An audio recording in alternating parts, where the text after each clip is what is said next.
18મી લોકસભાના ત્રીજા સત્રમાં ડિજિટલ હાજરી અપનાવી નવીનતા અને ટેકનોલોજીની દિશામાં મહત્વપૂર્ણ પગલાં તરીકે 18મી લોકસભાએ તેના ત્રીજા સત્રની શરૂઆત સભ્યો દ્વારા ડિજિટલ હાજરી નોંધાવવાની સાથે કરી. પ્રથમ વખત સાંસદોએ હાજરી નોંધાવવા માટે સ્ટાઇલ્સ પેન અને ડિજિટલ ટેબ્લેટનો ઉપયોગ કર્યો.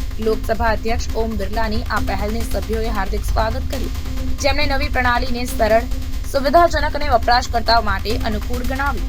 ડિજિટલ હાજરી પ્રણાલી સંસદીય પ્રક્રિયાઓને વધુ કાર્યક્ષમ અને કાગળ મુક્ત બનાવવા માટેના વ્યાપક પ્રયાસનો ભાગ છે.